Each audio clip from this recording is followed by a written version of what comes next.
살 것 아니요 하나님 말씀으로 그리하면 이 모든 것을 너희에게 더하시리라. 할렐루야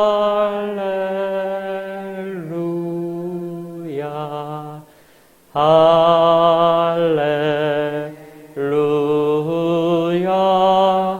할렐루야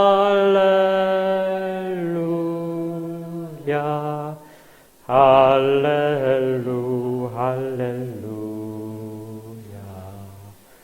구하라 그리하면 주실 것이요 찾으라 찾을 것이요 두드리라 문이 열릴 것이니 할렐루야 할렐루야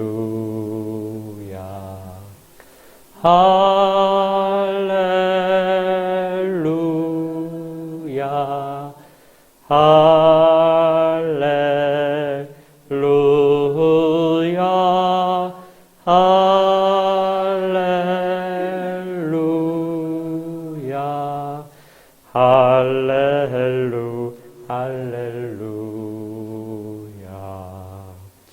아멘. 계속해서 찬양합니다. 약할 때 강함 대신에 나의 보배가 되신 주 나의 모든 것 주 안에 있는 보물을 나는 포기할 수 없네. 주 나의 모든 것 예수 어린 양 존귀한 이름 예수 어린 양 존귀한 이름 십자가 죄사하셨네. 주님의 이름 찬양해. 주 나의 모든 것 쓰러진 나를 세우고 나의 빈잔을 채우네. 주 나의 모든 것 예수 어린 양 존귀한 이름 예수 어린 양 존귀한 이름. 우리 한 번 더 찬양할까요? 약할 때 강함 대신에 나의 보배가 되신 주 나의 모든 것 주 안에 있는 보물을 나는 포기할 수 없네. 주 나의 모든 것 예수 어린 양 존귀한 이름 예수 어린 양 존귀한 이름 십자가 죄사하셨네. 주님의 이름 찬양해 주 나의 모든 것 쓰러진 나를 세우고 나의 빈찬을 채우네 주 나의 모든 것 예수 어린 양 존귀한 이름 예수 어린 양 존귀한 이름 아멘. 찬양하라 내 영혼아 찬양하라 내 영혼아 온 마음과 정성 다하여 주 찬양하라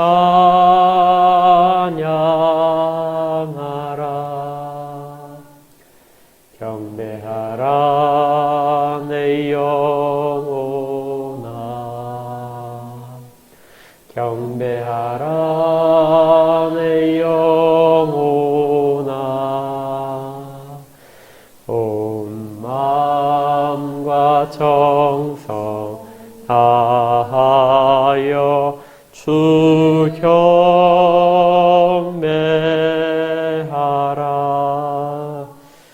아멘. 같이 묵상하심으로 주일 예배 하나님 앞에 올려드립니다.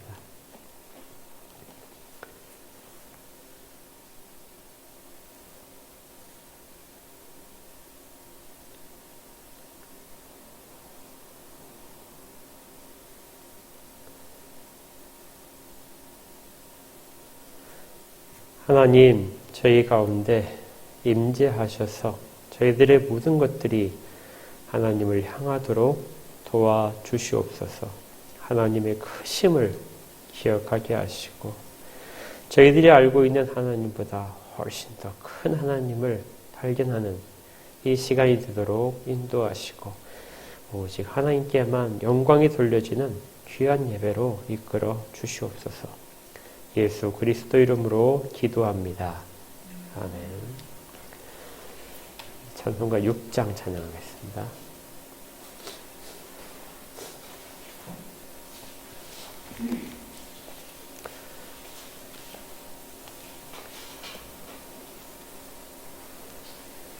(6장입니다) 목소리 높여서 주 찬양하여라 영광과 권세와 존귀와 위엄을 온누리 다스리시는 만왕의 왕께 돌려라.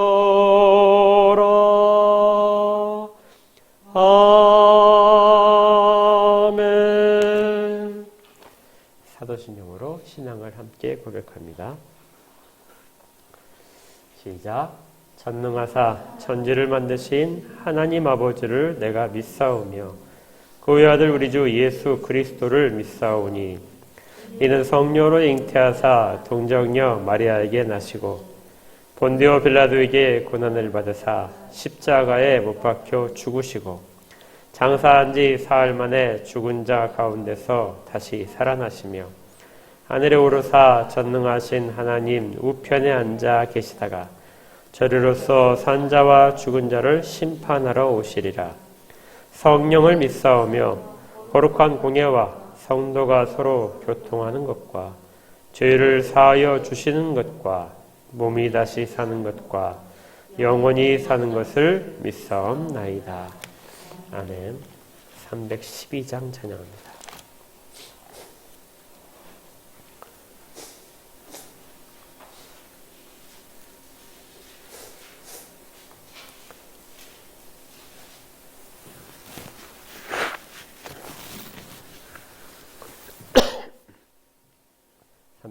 찬양입니다. 너 하나님께 이끌리어 일평생 주만 바라며 나 어려울 때 힘 주시고 언제나 지켜주시리. 주 크신 사랑 믿는 자 그 반석 위에 서리라.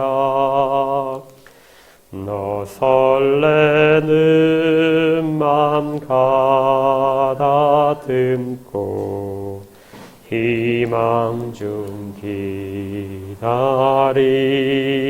기다리면서 그 은혜로신 주의 뜻과 사랑에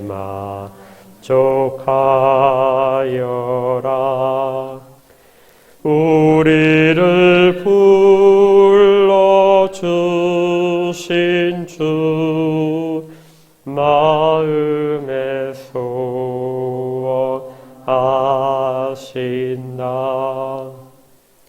주 찬양하고 기도하며 내 온 힘 써다하라. 주 약속하신 모든 은혜 내게서 이루어지리라. 참되고 의지하는 자 주께서 기억하시리. 아멘. 우리 함께 기도하겠습니다. 하나님 아버지 감사합니다. 아버지의 이름을 저희들의 부족한 입술에 담을 수 있도록 허락하시고 그 이름을 부를 때 기억이 나게 하시고 또 감격 있게 하심을 감사드립니다. 하나님의 크신 일들을 저에게 베풀어 주신 일들을 기억하고 교회 가운데 베푸신 일들을 기억하며 또 같이 예배드리는 성도들에게 삶에서 역사하신 것들을 기억하며 감사와 찬양과 영광을 올려드립니다. 이때까지 저희들을 이끄신 모든 은혜에 저희들이 마땅히 드려야 될 감사를 담아 예배 가운데 있게 하시고 또 저희들이 알고 있는 것보다 훨씬 더 크신 하나님이심을 기억하며 앞으로를 기대하게 인도하여 주시옵소서. 구원의 감격 속에 살아가면서도 그 감격을 등한히 하고 잘 알지 못하고 또 찰나의 욕망에 휩싸여서 주님의 이름을 입에 담지 못하고 마음에 두지 못한 것들을 용서하여 주시옵소서. 우리 주님만이 우리의 구세주가 되시고 우리의 모든 공의의 기준이 되심을 다시금 발견케 하시고 우리 인생의 목표점이 주님과 동행하며 가는 길임을 깨닫도록 인도하여 주시옵소서. 삶 속에서 지친 사람들이 많습니다. 또 그동안에 받은 스트레스나 여러 가지 갈등 상황 속에서 힘들어하는 영혼들이 많습니다. 또 경제적으로도 어려운 가운데 있고 질병 가운데 있어서 약해진 사람들이 많습니다. 하나님, 우리 모두를 지켜주시옵소서. 우리 모두에게 하나님 회복을 일으켜 주시옵시고 더 강건하도록 이끌어 주시기를 구합니다. 하나님께서 우리 가운데 구원을 베푸시고 좋은 것들을 늘 공급하시듯이 이 모든 부족한 것들이 채워질 것을 믿기에 기도에 힘쓰게 하시고 하나님 앞에서의 서로를 위하여 간구하도록 이끌어 주시옵소서. 가족들의 구원을 위하여 특별히 기도하는 그 눈물의 기도 가운데 응답하시고 또 어려움 속에 있는 자들을 위하여 특별히 기억하며 기도하는 그 기도들 가운데 특별한 능력으로 갚으시기를 구합니다. 이 땅의 어려움을 헤아려 주시옵소서. 교회뿐만이 아니라 모든 자들이 힘들어하고 또 서로 가운데 불신과 미움이 많은 세상입니다. 이 가운데 그리스도인들이 어떻게 서야 될지를 저희 가운데 심어주시고 세상 가운데 빛과 소금 역할이 무엇인지를 다시금 잘 기억하게 하여 주시옵소서. 그리고 세상에서의 비난에 흔들리지 않도록 유혹에 흔들리지 않도록 저희 모두를 지켜 주시옵소서. 그리고 이 땅 가운데 은혜를 베푸셔서 이 땅의 위기 가운데 속히 극복할 수 있도록 각 모든 사람들에게 지혜를 주시고 지도자들에게 공의로 판단할 수 있도록 인도하여 주시옵소서. 오늘도 주의 말씀을 받고자 합니다. 말씀 가운데 저희들이 다 정직하게 서도록 인도하시고 저희들의 삶의 모습들이 말씀에 비춰질 수 있도록 인도하셔서 주께서 주신 말씀 가운데 회개할 것은 회개하고 또 마음을 다시금 잡을 것이 있다면 다시 잡음으로 저희가 주 앞에서 주의 말씀들을 행하는 삶이 되도록 이끌어 주시옵소서. 전하는 자와 듣는 자들이 모두 다 주의 성령 가운데 붙잡혀서 주고받는 일이 일어나도록 이 예배 가운데 역사하실 것을 믿습니다. 모든 찬양과 은혜의 이름 말씀 가운데 주께서 홀로 주장하여 주시옵소서. 예수 그리스도 이름으로 기도합니다. 아멘. 하나님 말씀을 받도록 하겠습니다.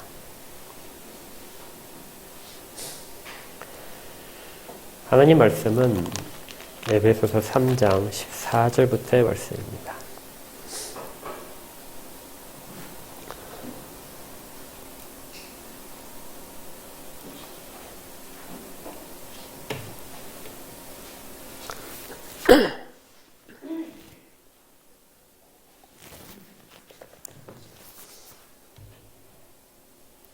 에베소 3장 14절부터 제가 하나님 말씀을 받들어 읽도록 하겠습니다.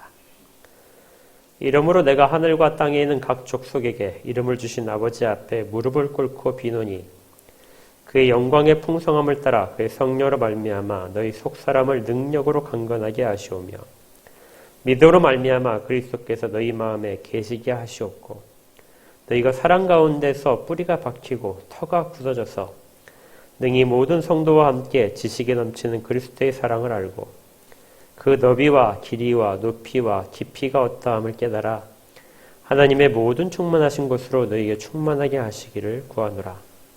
우리 가운데서 역사하시는 능력대로 우리가 구하거나 생각하는 모든 것에 더 넘치도록 능히 하실 이에게 교회 안에서와 그리스도 예수 안에서 영광이 되도록 영원무궁하기를 원하노라. 아멘. 우린 지난주부터 바울이 에베소 교회에 보낸 편지 속에서 기도의 내용들을 살펴보고 있습니다. 이 기도의 내용 14절부터 있는 21절까지 있는 이 내용은 여러분들이 수시로 묵상하시면서 이러한 일들이 우리 각자에게 일어나기를 소원하시고 또 우리 공동체에 속한 다른 지체들에게 일어나기를 소원하시고 또 우리 교회는 아니지만 다른 모든 이 땅에 있는 모든 교회들 가운데 모든 성도들 가운데 이런 일들이 일어나기를 반드시 일어나기를 그렇게 소원하시면 좋겠습니다. 수시로 묵상하시면 유익이 참 많을 거라고 생각합니다. 지난주에 우리는 이 바울의 기도 중에서 제일 앞부분을 살펴봤었는데요. 그 중에 핵심적인 내용을 본다면은 16절인 것처럼 속 사람을 능력으로 강건하게 해 주십시오. 그런 내용입니다. 이 내용은 아주 중요하기 때문에 오늘 조금 더 다시 구체적으로 살펴보겠습니다. 속 사람이 강건하다는 것은 이전에 우리가 가치 기준으로 삼고 있었던 세상의 풍속과 우리의 육신적인 정욕과 마음의 욕심들 이러한 것들을 따라가는 것들을 그것이 겉사람이라고 그랬죠. 그러한 가치 기준 대신에 새로운 가치 기준으로 우리에게 세상 사람들의 비난이 있다 할지라도 그것이 예수 그리스도 때문에 받는 비난이라면 매우 값지고 감사함으로 그렇게 견딜 수 있게 하는 것들, 이것이 바로 속사람이 강건케 되는 일이라고 했습니다. 세상 사람들이 원하는 가치 기준으로 우리가 판단하지 않고 다 그것이 옳다고 하지만 하나님의 공의에 비추어서 다른 길을 선택하는 것이, 그것이 속사람이 강건해지는 것이라고 그랬죠. 그런데 바울이 이제 이 속사람이 강건해지는 것을 이야기하면서 약간의 그 논리적인 전개를 가지고 옵니다. 제일 우리에게 필요한 것은 속사람이 강건해지는 것인데요. 마치 물을 거슬러 올라가듯이, 그럼 속사람이 강건해지기 위해서는 무엇이 있어야 되는가 하고 거슬러 올라갑니다. 16절을 보시면 이 내용이 이제 차례차례 되어 있는데요. 제일 끝에서부터 거꾸로 올라가 보십시오. 속사람을 능력으로 강건케 하시는데 그 바로 앞에 있는 내용이 뭐냐면은 성령으로 말미암아. 그러니까 하나님의 성령, 하나님의 영이 우리 가운데 임하셔서 우리를 강건케 할 수 있다는 것입니다. 그러니까 속사람의 강건함은 우리가 아무리 노력해도 이루어지는 것이 아니고요. 성령님께서 우리 가운데 역사하셔야만, 그리고 능력을 주셔야만 우리가 그 일들을 감당하게 됩니다. 세상의 풍조에 따르지 않고 육체의 욕심을 거절할 수 있는 것. 오늘 오후 성경 공부에서 베드로전서에서 그 내용이 이제 집중적으로 다뤄줄 텐데요. 육신의 정욕을 따르지 않는 것들. 이것은 우리의 능력으로 불가능한 것이죠. 성령님이 능력을 주셔야만 됩니다. 속사람이 강건해지는 것은 성령께서 우리 가운데 임하셔야 되는 것이죠. 능력을 주셔야 가능해집니다. 그런데 성령의 능력이라고 하는 것은 그 앞에 단계를 보십시오. 누구의 성령이라고요? 성부입니다. 하나님이 보내셔야 됩니다. 성령을 우리 가운데 보내시는 분이 하나님이신, 하나님이 보내셔야 성령 우리 가운데 오시는 것이죠. 모든 사람에게 성령이 임하시는 것이 아니라 하나님의 택하신 자들에게 성령이 임하십니다. 그런데 하나님이 성령을 왜 보내시는가? 바로 그 다시 위에 있습니다. 16절 제일 앞에 부분에 그의 영광의 풍성함을 따라서. 영광이라고 하는 것은 하나님이 가지신 어떤 것들이 세상 가운데 드러나는 것이 영광이라고 그랬죠. 성령을 보내시는 일은 하나님이 하나님의 어떤 부분들을 드러내시는 일입니다.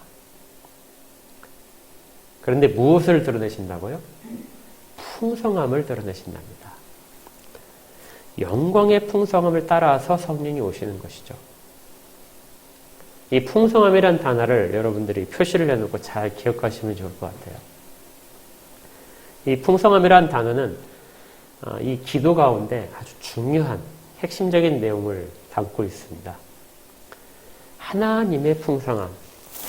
하나님이 세상 가운데 자기를 드러내시는 그 영광이 풍성하다. 어떤 하나도 하나님은 부족하지 않게 하나님을 드러내신다는 것입니다. 헬라어가, 여기에 해당하는 헬라어가 플루토스라는 단어예요. 이 플루토스라는 단어는 풍요로움, 이런 뜻입니다. 쉽게 얘기하면요. 여기 지금 컵이 있는데 컵에다가 제가 물을 붓는다면 물을 부어서 이게 가득 차는 거, 이 상태가 풍요로움이 아니에요. 플루토스는 이걸 채우고도 계속 붓는 겁니다. 그러면 이것이 어떻게 될까요? 넘치겠죠. 그 상태가 이 플루토스, 풍성함입니다. 뭐 옛날에 지금은 잘 하지 않다. 옛날에 쌀을 사러 이렇게 가게 되면, 쌀이나 뭐 곡식을 이렇게 사러 가게 되면 뒤에다가 이렇게 담아주잖아요. 그런데 뒤에 담을 때 깎지 않고 그냥 막 크게 막 쌓아갖고 쌓은 걸 이렇게 주는 경우가 있습니다. 넘치도록 담아주는 것이죠. 그것이 바로 풍성함입니다. 이 풍성함에 대해서는 할 얘기가 좀 있는데요. 제 아내가 메일 아이디 중에 하나가 플루토스입니다. 이 풍성함이라는 단어예요. 이걸 언제 했냐면 제가 기억하기로 정말 제가 형편이 어려웠을 때 앞뒤가 다 꽉 막히고 정말 힘들었을 때가 있었어요. 그 시기에 제 아내가 어느 땐가 자기 이제 메일 아이디를 플루투스라고 하더라고요. 제가 좀 가슴이 아팠습니다. 얼마나 힘들면 앞으로 하나님이 좀 풍요롭게 해주시기를 그렇게 기다릴까. 그 아내는 아마 정말 넘치도록 하나님의 일들이 우리 가운데 일어나기를, 가정 가운데 일어나기를 소원하면서 그 아이디를 했던 것 같아요. 물론 하나님은 항상 풍성하게 해주셨습니다. 그 소원에 응답하신 것을 저도 지금 믿고 있는데요. 근데 저희만 그런 것이 아니라 모든 신앙에서 이러한 부분들은 항상 나타나게 됩니다. 넘치도록 해주시는 것들. 그래서 풍성함을 경험한 사람들은 내 잔이 넘치나이다 하는 그런 고백들을 늘 하게 되죠. 내 잔이 넘칩니다. 나는 이만큼의 잔인데요. 그 잔보다 훨씬 더 큰 것들을 많이 쏟아붓도록, 넘치도록, 흘러넘치도록 그렇게 주십니다. 과연 우리 인생 가운데 하나님은 그렇게 하고 계신 걸 믿으십니까? 예. 우리 잘 아는 시편 있잖아요. 시편 23편을 한번 볼까요? 다 아시는 분들은 찾지 않으셔도 됩니다.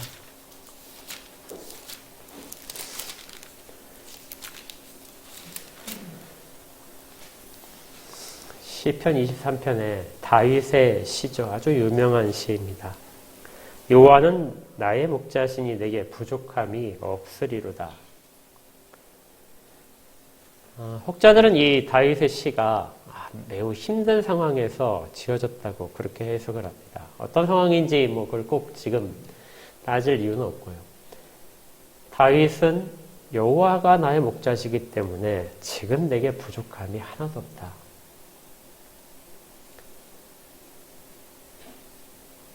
그런데 이렇게 노래를 시작하면서 자기가 지금 현재의 상황과 이전의 상황들을 쭉 이야기하는데요.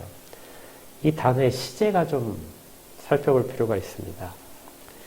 내게 부족함이 없으리로다. 이 말은 현재일까요? 과거일까요? 미래일까요? 이 다윗이 지금 어떤 시제를 써서 이 시를 하고 있을까요?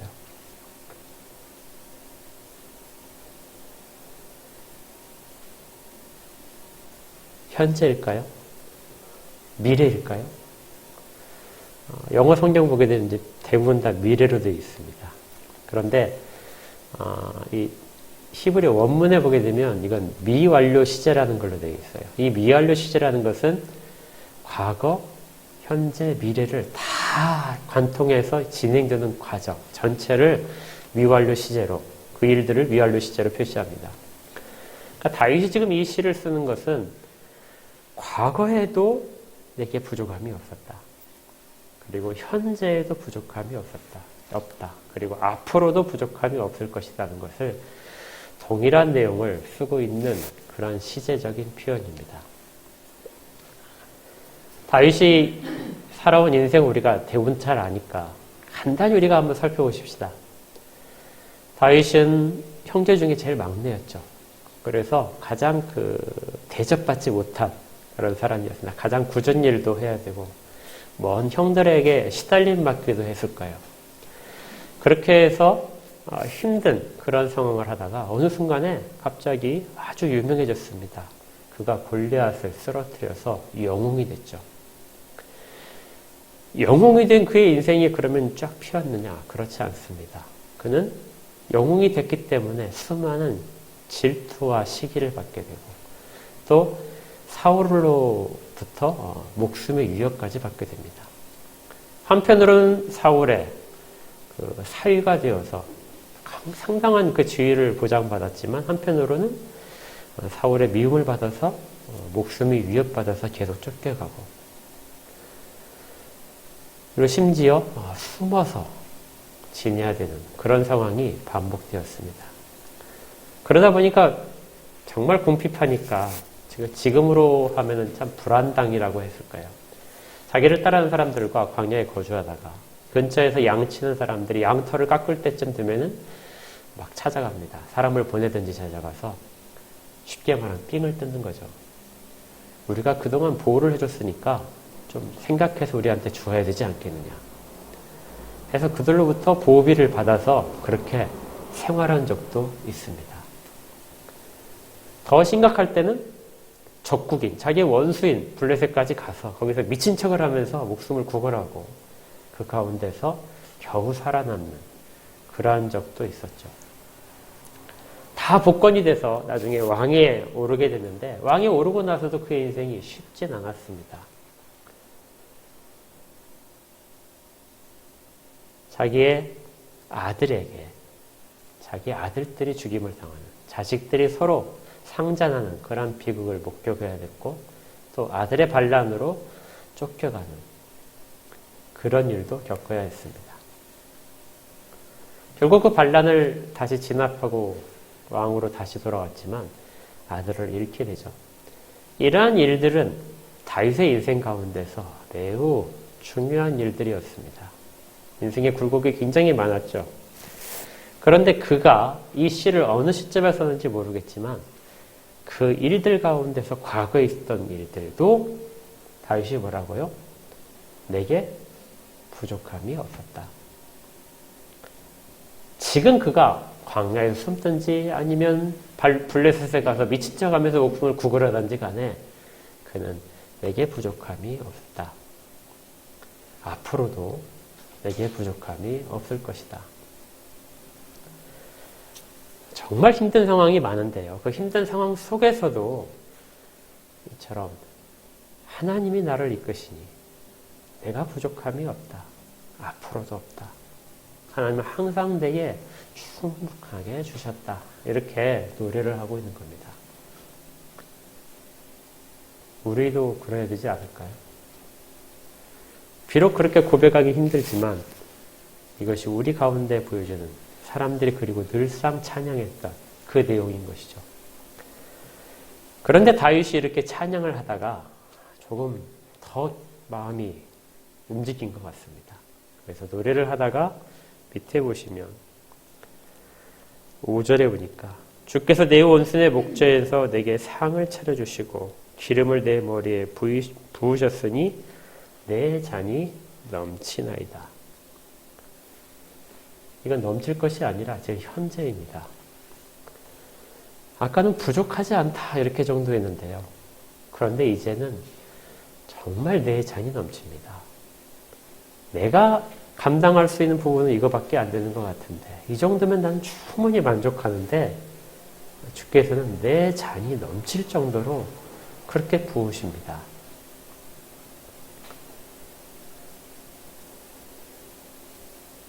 이것이 하나님의 은혜를 체험하는 사람들의 한결같은 고백입니다. 바울도 똑같이 그렇게 이야기합니다. 이 풍성함이라는 플루토스라는 이 단어가 그렇게 사람들 가운데 드러난다는 것이죠. 에베소서로 다시 돌아오시면요.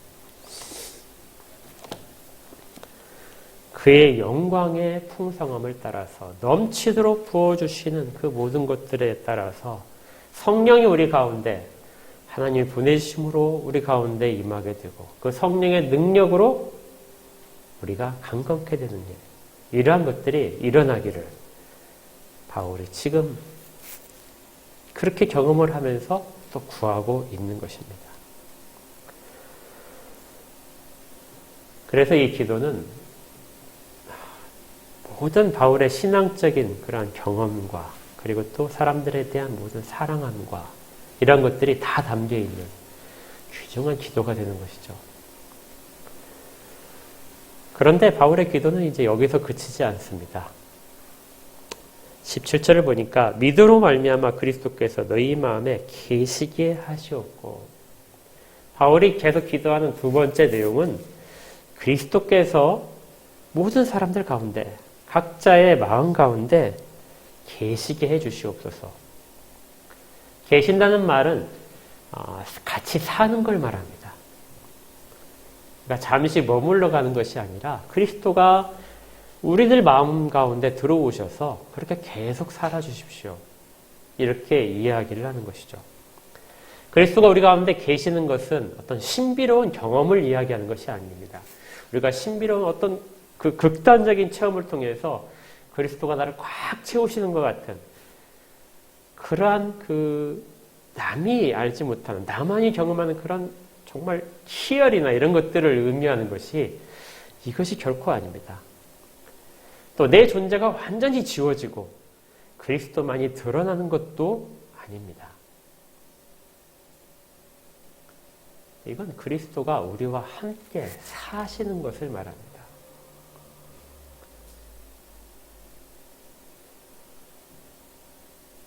그런데 여기에서 우리가 약간 이제 질문이 들어올 수 있어요. 우리가 예수를 구주로 고백하면 성령 우리 가운데 임하시고 그래서 계속해서 그리스도의 영으로서의 임하심을 체험하면서 그렇게 살고 있지 않습니까? 그리스도가 이미 우리 가운데 들어와 계신 거 아닌가요? 바울이 지금 어디에 편지를 하고 있냐면 에베소에 있는 교회와 그리고 우리 주 예수 그리스도 안에 성도들에게 편지를 하고 있었습니다. 그러다면 그들 가운데는 이미 그리스도가 계신 것이 아닌가요? 바울이 왜 다시 이 기도를 하고 있을까요? 바울은 아주 심각하게 기도를 합니다. 그리스도가 너희들 마음에 계시게 해주시옵소서. 이것도 기도의 제목인 것이죠. 성경에서 이러한 일들은 아주 많이 나오게 됩니다. 그래서 어떤 사람들은 그리스도가 성령이 우리 가운데 들어오셨다가 나가신다. 그래서 왔다 갔다 하신다. 그래서 늘 성령을 붙잡아야 된다. 이렇게 해석하는 사람도 있긴 한데요. 이 내용은 그런 의미를 담고 있지는 않습니다. 우리 계시록 한번 볼까요? 요한계시록을 잠깐 찾으시면요. 우리 앞으로 좀 이제 할 내용에 들어가지만 3장을 보십시오.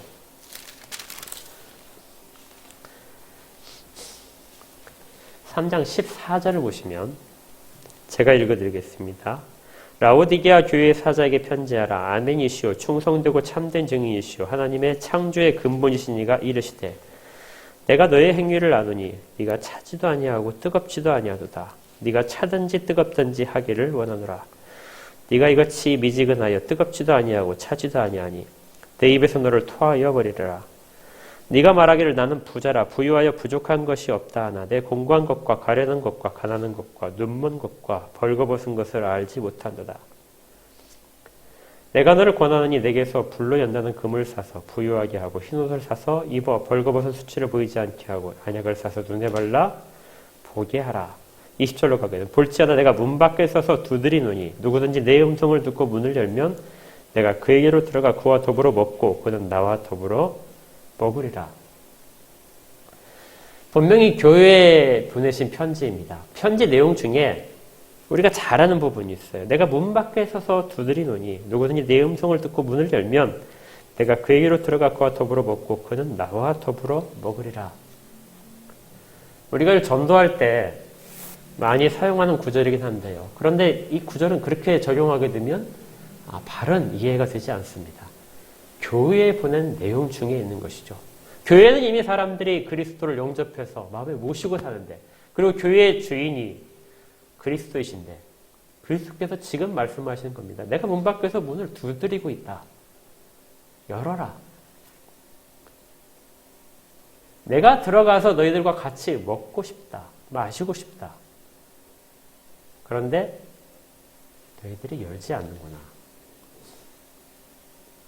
그 열지 않는 상태의 라오디게아 교회의 모습이 앞에 쭉 읽었던 부분입니다. 차지도 않고 뜨겁지도 않다.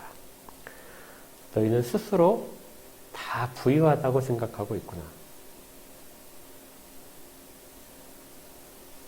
그들 가운데 그리스도에 대한 생각들이 자리 잡고 있지 않을 때, 그 상황 속에서 주님은 그들 가운데 있지 못하시고 교회 밖에서 문을 두드리시는 모습으로 그렇게 표현되고 있습니다. 이것은 성경 가운데 늘 그렇게 표현되고 있는 것이죠. 구약에서도 그랬죠. 구약에서도 하나님은 그들 가운데 늘 계신다고 하셨습니다. 그런데 이스라엘 백성들이 하나님이 계신 걸 잊어버리는 거예요. 그래서 하나님이 와서 문을 두드리시는 겁니다. 나를 찾아야 돼. 하나님이 계신 곳이 있는데 나를 찾아야 돼. 나를 찾아야 너희들이 살 수 있어. 주님이 제자들과 같이 계실 때도 이러한 일들은 늘 일어났습니다. 우리 마태복음으로 한번 가실까요? 마태복음 8장을 보시겠습니다.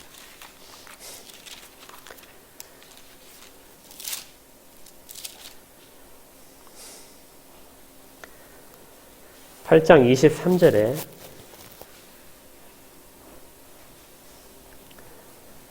배에 오르심에 제자들이 따랐더니 바다에 큰 놀이 일어나 배가 물 결결에 덮이게 되었을 때 예수께서는 주무시는지라. 그 제자들이 나와 깨우며 이르되 주여 구원하소서 우리가 죽겠나이다. 예수께서 이르시되 어찌하여 무서워하느냐 믿음이 작은 자들아 하시고 곧 일어나서 바람과 바다를 꾸짖으시니 아주 잔잔하게 되거늘. 예수님과 제자들이 같이 배를 타고 호수를 건너가고 있었는데요. 그때 예수님은 주무시고 계셨습니다. 그런데 풍랑이 아주 일어나서 배가 물이 가득 차면서 이제 침몰할 그런 위기가 처하자 제자들이 아주 두려워했습니다. 그래서 주님을 막 흔들어 깨웠죠. 그때 주님이 야단을 치십니다. 뭐라고 야단치시죠? 왜 무서워하느냐? 믿음이 작은 자들아. 그들은 같은 배에 주님이 타고 계시지만 주님을 잊어버렸습니다. 그리고 풍랑이 치는 것과 물이 배로 들어오는 것, 그 위기만이 그들 가운데 있었습니다. 그래서 무서워 떨었던 것이죠. 주님이 누군지를 그 앞에서 다 경험을 했는데요. 그런 주님이 함께 계시다는 사실을 잠시 잊었던 것이죠. 그리고 나중에 발견을 해서 주님을 깨운 것입니다. 주님과 같이 동행하지만, 같이 함께 있지만, 마치 주님이 없는 것처럼 그렇게 있는 순간들이 계속 나타나는 것이죠. 이것이 바울이 기도하는 내용입니다. 우리 가운데 계시옵소서. 그렇게 하실 것을 구하고 있는 것이죠. 그런데 그 앞에 전제 조건이 반드시 따르게 됩니다. 아까 주님이 제자들에게 뭐라고 하셨죠? 믿음이 작은 자들아.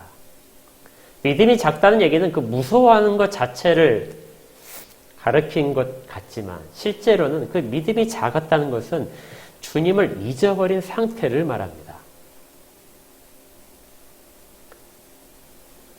주님이 계신 것, 주님을 의지하고 주님과 같이 있는 것을 늘 기억하고 있다면 바다의 풍랑이 그들을 어떻게 할 수 없었던 것입니다. 아까 마태복음 20장 말고도 15장에 보시면 비슷한 이야기가 나오는데요.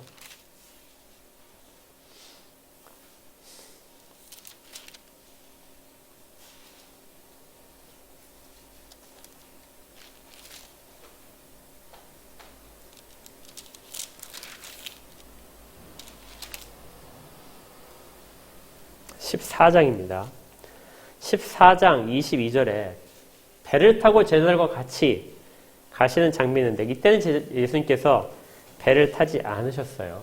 그리고 제자들을 먼저 보내셨습니다. 한참 가다가 풍랑이 매우 심하게 일어났습니다. 그래서 매우 힘든 상황이 다시 닥친 것이죠. 이때 주님께서 물 위를 걸어서 오셨습니다. 그걸 보자 베드로가 이렇게 말합니다. 만일 주님이시라면 나를 명하사 물 위로 오라 하소서. 그러자 주님께서 그럼 내게로 오라 그러니까 베드로가 배에서 나와서 물 위를 걸어서 주님께로 갔습니다. 한참 가다 보니까 바람을 봤습니다. 그리고 무서워서 물에 빠져들어갔다는 것이죠. 똑같이 무리를 걷고 있는데 그 앞에서의 몇 걸음은 주님을 보고 주님의 말씀에 의지해서 그는 충분히 무리를 걸을 수 있었습니다. 그런데 그가 시선을 돌려서 물을 쳐다보자, 그 옆에 서고 있는 바람과 풍랑을 찾아보자, 그는 물 위에 빠져들어가게 됩니다. 이때는 이미 주님이 그 가운데 계시지 않는 것처럼 깨닫게 된 것이죠.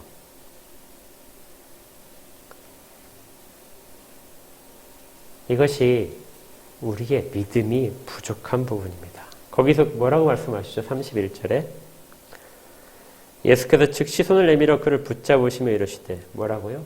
믿음이 작은 자요. 무리를 걷는다 하는 표현이 무리를 걷는 것이 걷지 못하는 것이 믿음이 크고 작은 것의 구분점이 아니고요. 주를 바라보는 그 정도입니다.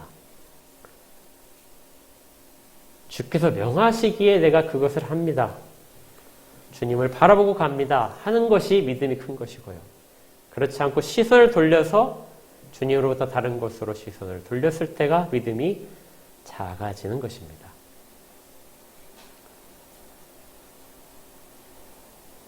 아까 8장에 있는 내용도 마찬가지였어요. 주님이 계신 걸 잊었을 때가 믿음이 작은 것이 됩니다. 그래서 에베소서 3장에서 바울이 기도하는 부분이 이렇게 나오는 것이죠.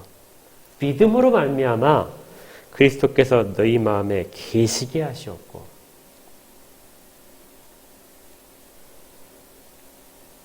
믿음이 건강하고 믿음이 바르게 세워져 있는 그 상황만이 그리스도가 우리 가운데 계시는 상황이라는 것입니다.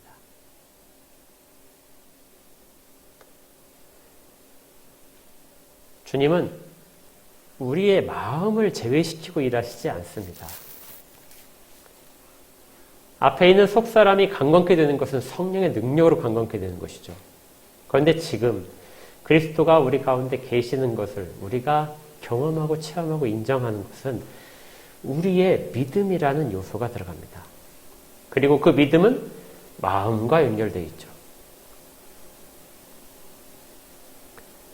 우리 마음속에 일어난 일들은 우리에 달려 있습니다.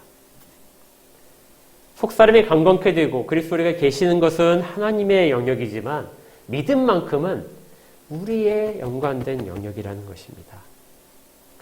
그래서 주님은 우리의 마음을 다 제외시키고 마치 꼭두각시처럼 로봇처럼 그렇게 조정하셔서 주님의 사람으로 만들어가는 것이 아니라 우리의 마음을 움직이시고 감화시키셔서 우리의 믿음이 발생되고 그 믿음이 주님과 동행하는 일을 가능케 한다는 것이죠. 유일하게 우리 가운데 내꺼내 볼 수 있는 것, 주님 앞에 드려볼 수 있는 것, 그것이 바로 믿음인 것입니다. 그 믿음의 정도는 우리가 얼마나 주님을 바라보고 있는가. 여러분들 다 사랑해 보셨죠? 그렇죠? 안 해보셨나요? 네. 자신있게 대답하시면 제가 이제 계속 할 내용이 별로 없어지는데 사랑을 하게 되면 상대방으로 마음이 가득 차게 됩니다. 그렇죠? 그 상대방은 사실은 같이 있지 않지만 멀리 떨어져 있지만 그 상대방을 생각하는 순간들이 계속 이어지고 그 상대방에 대한 마음 씀씀이가 계속 있게 됩니다. 무엇을 하든지 간에 기억하게 되죠. 이것이 바로 우리 가운데 주님이 머물러 계시는 그러한 경험에 비유할 수 있습니다. 꼭 같지는 않지만 주님에 대한 생각으로 가득 차고 주를 의지하는 마음으로 주를 찾고자 하는 마음이 계속될 때 그 상황을 바울이 간구하고 있는 것입니다. 모든 사람들에게 이 일을 해 주십시오.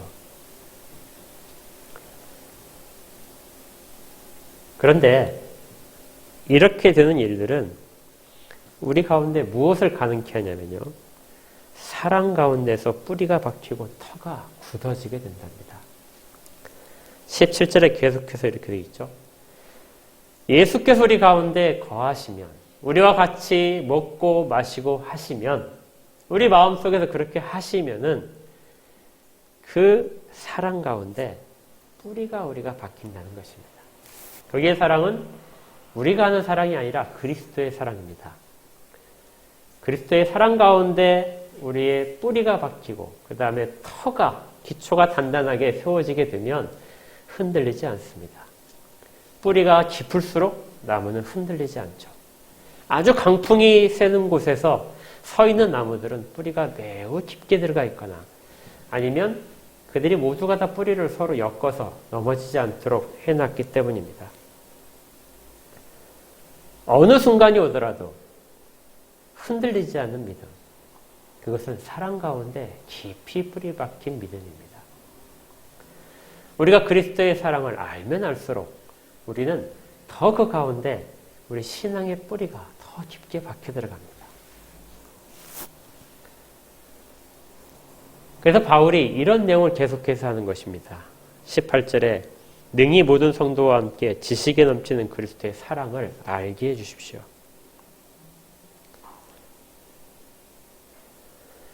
아까 사랑의 이야기를 했지만 정말 뜨겁게 사랑을 하고 있는 상황이라면 그 사랑에 계속해서 더 굶주리게 됩니다. 전혀 호응이 없으시네요. 예. 사랑을 하게 되면 더 자주 만나고 싶죠. 조금 전까지 만난 다음에 헤어졌는데도 또 어때요? 또 만나고 싶어집니다. 이것이 사랑이 사랑을 계속해서 불러일으키는 일입니다. 그런데 그리스도 사랑에 뿌리를 받게 되면 그 사랑 가운데서 더 많은 것들을 알고 싶고 더 경험하고 싶고 더 체험하고 싶은 그러한 욕망들이 우리 가운데 일어나게 됩니다. 이것을 그리스도의 사랑을 알아가는 것이라고 말하게 되죠. 그런데 여러분들 그리스도의 사랑을 얼마나 아십니까? 예수에 대해서 예수의 사랑을 이야기하는 건 우리만이 이야기하는 것이라 세상에서도 이야기해요. 우리 코로나 상황에서 한때 교회가 이제 예배를 금지시키니까 막 교회가 이제 여러 가지 의견을 냈잖아요. 그때 여러분들 생각이 없이 많은 사람들이 이야기했던 거 우리 동영상으로 봤지만 예수의 사랑을 너희들이 실천하고 있는 자들이라고 하면서 어떻게 예수의 사랑대로 하지 않느냐? 왜 너희들 가운데 예수의 사랑이 없느냐 하고 사람들이 계속해서 비난을 한 적이 있습니다. 그런데 그들이 예수의 사랑을 알까요? 자기들은 다 안다고 생각을 합니다.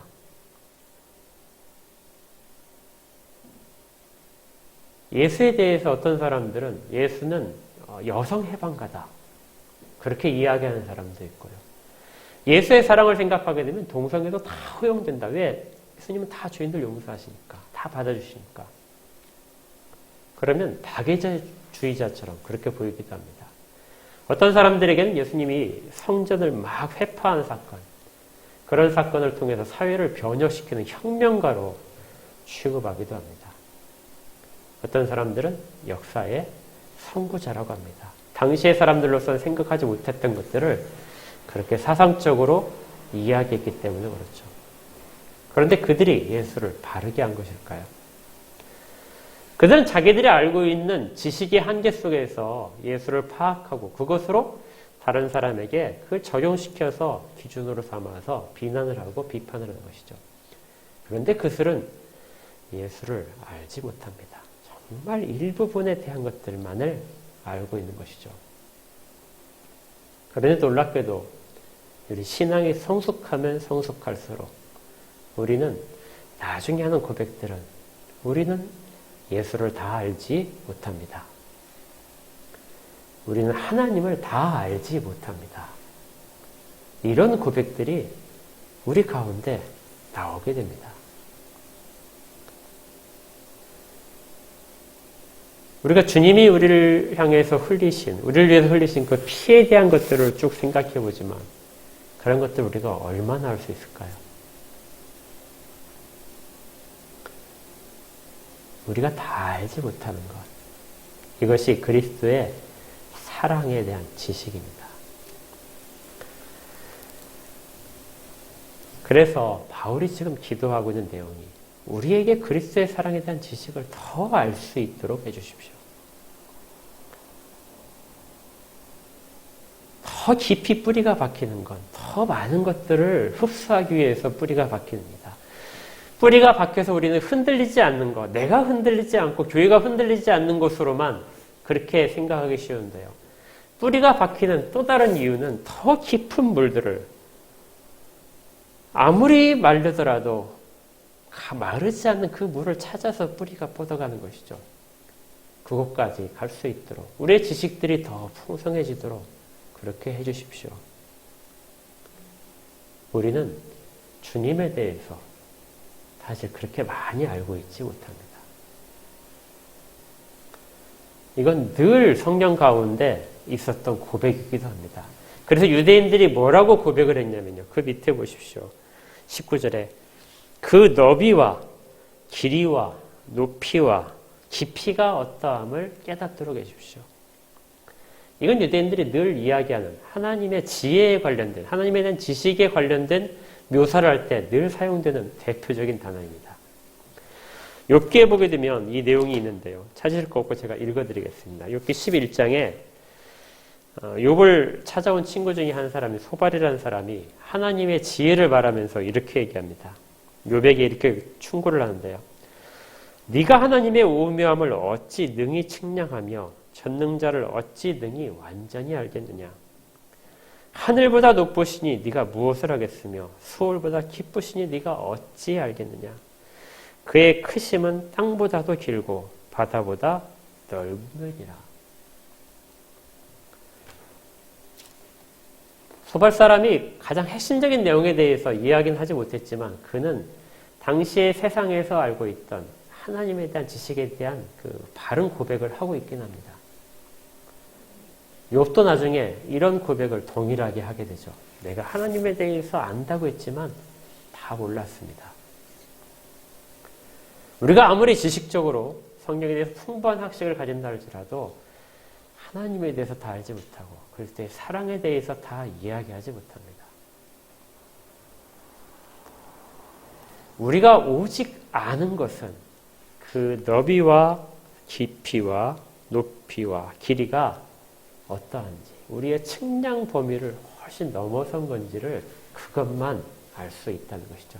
그게 우리가 깨닫는 것입니다.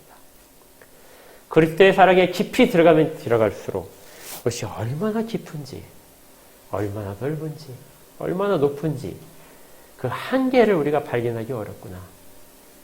그걸 깨닫게 된다는 것.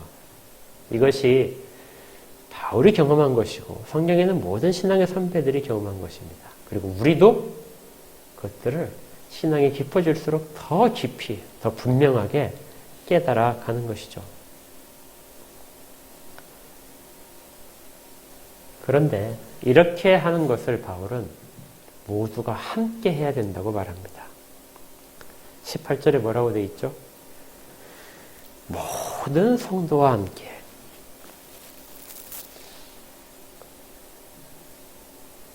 모든 성도와 함께 지식에 넘친다는 말은 지식을 초월하는, 우리 지식의 한계를 훨씬 뛰어넘는 그런 풍성한 것들이 우리 가운데, 그런 가운데 깨달아지기를, 그리스도의 사랑이 그런 것임을 우리 모두가 다 경험하도록 그렇게 해주십시오 하고 기도합니다.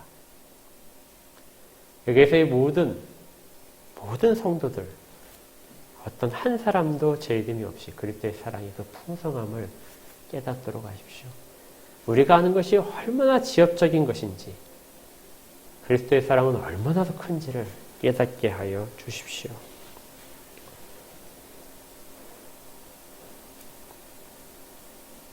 이걸 통해서 바울이 최종적으로 구하는 것이 있습니다. 하나님이 모든 충만하신 것으로 너희에게 충만하게 하시기를 구한다. 이 모든 것들은 사실 하나님의 충만함입니다. 그렇죠. 그리스도의 사랑의 그 충만함, 성령의 그 능력의 충만함, 하나님에 대한 지식에 대한 모든 충만함, 이 모든 충만함이 하나님이 이 땅 가운데 드러내시고자 하는 그 모든 충만한 하나님에 속한 모든 영광의 풍성함이 모든 사람들 가운데, 교회 가운데 충만케 해주십시오. 어느 하나 부족하게 받지 않도록 하나님이 주시고자 하는 모든 것들이 다 우리 가운데 풍족하게 임하도록 그렇게 해주십시오. 이것이 충만입니다. 바울의 기도는 그래서 어떤 정말 지엽적인 기도가 아니고요. 우리의 근본적으로 하나님 앞에 서야 되는 모든 자들의 가장 중요한 원초적인 문제를 다루고 있습니다.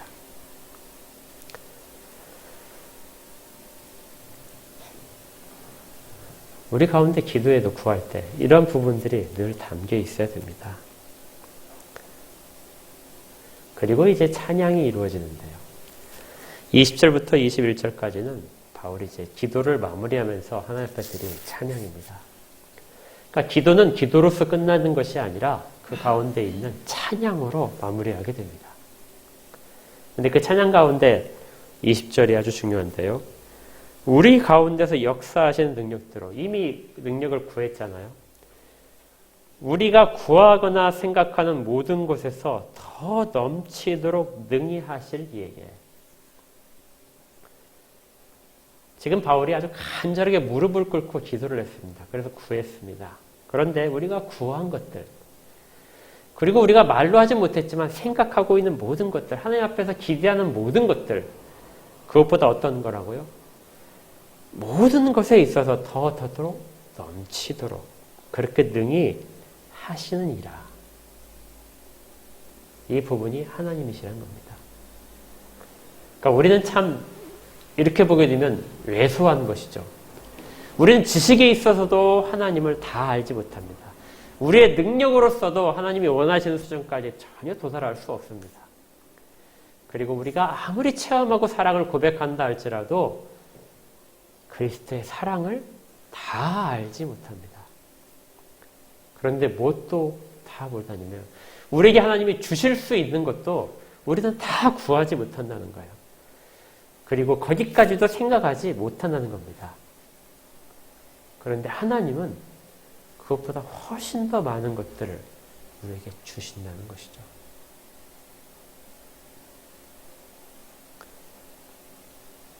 하나님은 그렇게 우리를 지금도 이끌고 계십니다. 그래서 시편 23편에서 다윗이 이야기했던 거, 내 잔이 넘치나이다. 내가 구하지 못한 것들, 내가 차마 생각하지 못한 것까지도 하나님은 다 내게 필요한 것들을 아시고 내게 정말 유익한 것들을 아시고 그것들을 내게 공급하고 계십니다. 내가 감당한 부분, 그 부분에 넘어서까지 그렇게 하십니다. 그래서 여기에는 기도 중에 바울이 담아내고 있는 아주 중요한 형용사가 우리 처음에 찾아했던 거, 풍성함입니다. 넘치는 것입니다. 충만한 것이고요. 그리고 더 넘치는 것입니다. 어느 것 하나 부족하지 않도록, 어느 것 하나 소홀히 되지 않도록 그렇게 하나님은 우리 가운데 일들을 행하고 계신 것이죠. 이건 우리 인간적인 영역의 모든 부분을 차지하고 있습니다. 능력, 우리 가운데 속사람, 영적인 부분, 영적으로 새롭게 되는 그 모든 일들, 영적인 부분에 대한 능력도 하나님이 주신다는 것이고요. 우리의 마음이 움직이는 이 모든 영역까지도 예수 그리스도께서 우리와 같이 계시면서 이끌어 가시다는 것이고요. 우리의 지식적인 부분들, 그 지식적인 부분에까지도 하나님께서 더 넘치도록 깨닫게 해주시고 인도하신다는 것. 그래서 지정의라는 이 모든 영역이 다 그리스도 안에서 충만하게 이루어지는 것. 그리고 그 충만함이 이루어진 결정적인 장소가 어디냐면요. 교회라는 겁니다. 21절에 이렇게 돼 있죠. 교회 안에서와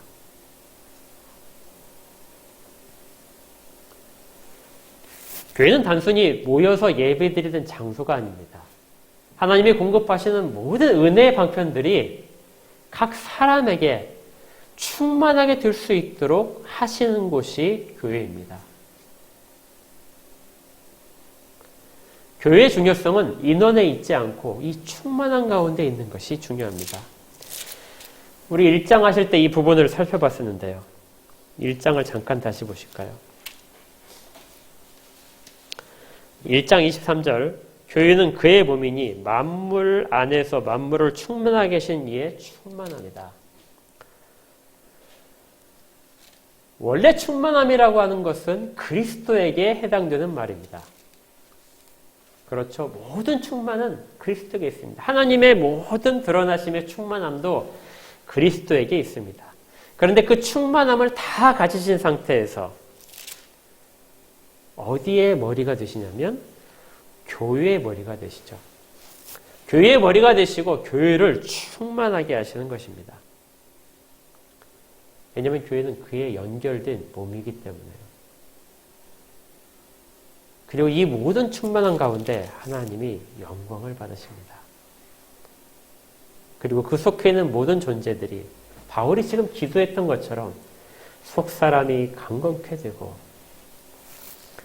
그리스도께서 그들 마음에 계시고 그리고 각 사람이 그리스도 사랑 안에서 뿌리를 내리게 되고 지식적으로도 넘치도록 하나님에 대해 사랑을 깨닫게 되고 그리고 또 그에 대한 반대급부로서 우리가 생각하는 것보다 훨씬 더 큰 것으로 넘치도록 공급하시는 것들을 경험하는 곳, 이것이 교회 안에서입니다.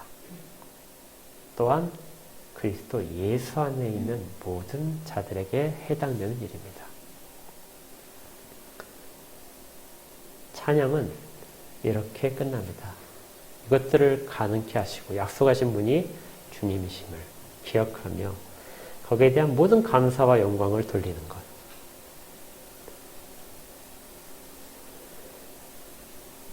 그래서 제가 처음에 말씀드렸듯이 우리가 늘상 어떻게 기도할까? 여기에 대해 막막해졌을 때 이때 이 바울이 한 기도를 다시 한번 읽어보십시오. 나의 부분이 여기서 말한 세 가지 영역에 있는 것, 속사람이 영적으로 과연 강건해지고 있는가? 그리고 그리스도의 사랑에 대해서 내가 지금 감격하고 그 사랑에 더 깊이 뿌리를 받고 싶어 하는가? 그리고 그걸 깨달은 지식들, 이런 지식들이 나뿐만 아니라 모든 사람에게 풍성해지기를, 넘치도록 부어주시기를 기도하고 있는가? 사랑에 빠진 사람은 사랑에 더 갈급하게 됩니다. 주님은 우리 가운데 이러한 일들이 일어나기를 지금도 원하고 계십니다. 혼자서도 하실 수 있지만 결코 혼자 하시지 않고 우리 가운데 주를 향한 믿음이 발생하기를 원하십니다. 주님이 믿음을 허락하신 그 믿음을 가지고 주를 간절히 찾아가고 주님과 같이 있는 것, 이걸 늘 경험할 때 우리는 이 기도가 우리 가운데 실현되고 있음을, 그래서 우리도 신앙의 선배들이 했던 것처럼 내 잔이 넘치나이다, 이렇게 고백할 수 있을 것입니다.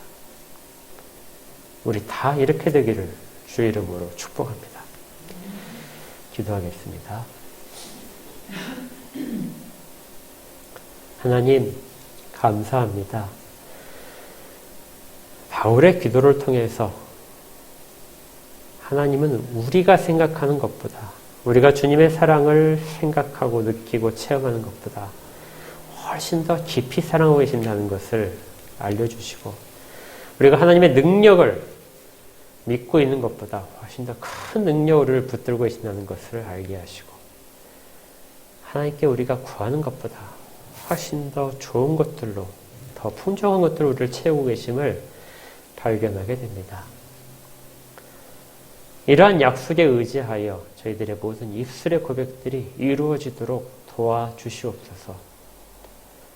우리의 한계보다, 내 잔의 크기보다 훨씬 더 크신 분임을 늘 잊지 않고 기억하게 하시고, 그래서 하나님께 대한 마땅한 찬양들이 바르게 우리 가운데 있게 하시고 또 교회 가운데 있게 하여 주옵소서. 주시옵소서. 모든 충만함이 교회를 통하여 이루어짐을 깨달아 우리 주님이 주시는 모든 은혜의 방편을 다 누리도록 도와 주시옵소서. 예수 그리스도 이름으로 축복하며 기도합니다. 아멘. 아까 했던 찬양 312장을 다시 하실 텐데요. 가사를 한번 잘 생각하시고 해보십시오. 312장입니다.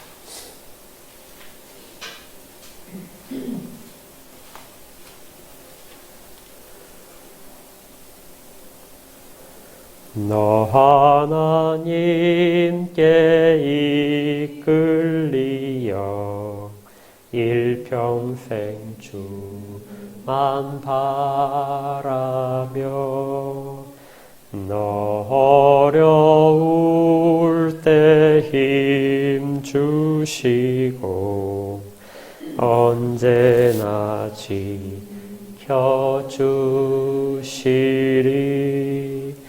주 크신 사랑 믿는 자 그 반석 위에 서리라. 너 설레는 맘 가다듬고 희망 중 기다리면서 그 은혜로우신 주의 뜻과 사랑에 만족하여라. 우리를 불러주신 주 마음에 소원하신다. 주 찬양하고 기도하며 내 본분 힘써다하라.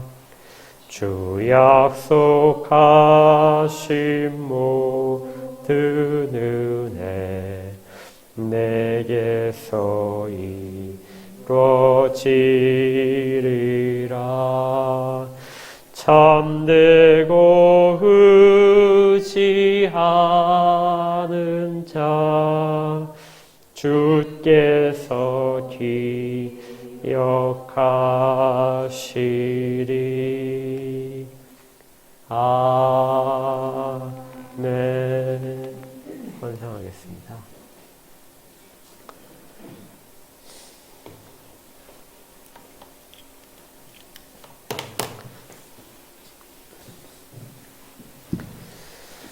함께 기도합니다.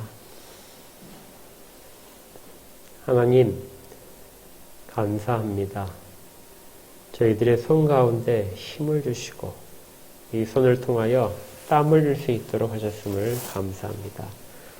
또 땀을 흘린 대로 정직하게 거둘 수 있음도 감사를 드립니다. 하나님께서 베푸시는 모든 은혜가 매일 가운데, 매 순간 가운데 저희들에게 이루어지고 있사오니 감사의 마음도 늘 저희 가운데 떠나지 않도록 도우시옵소서.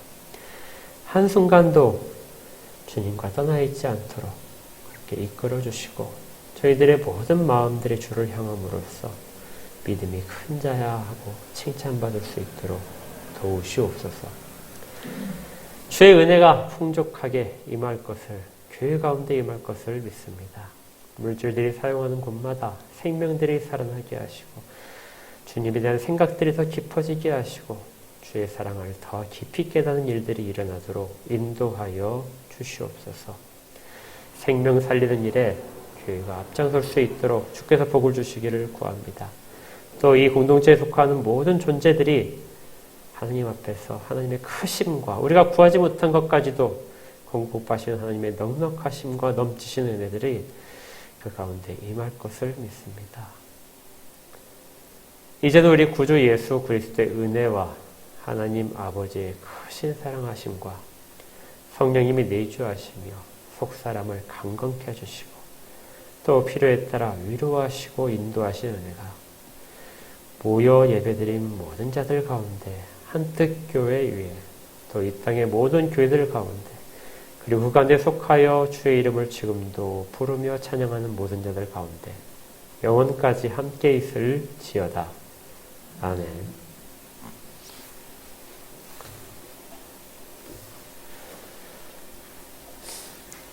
감사합니다. 십계명, 소율이 문답 43은 십계명에 관한 내용 계속해서 보겠습니다.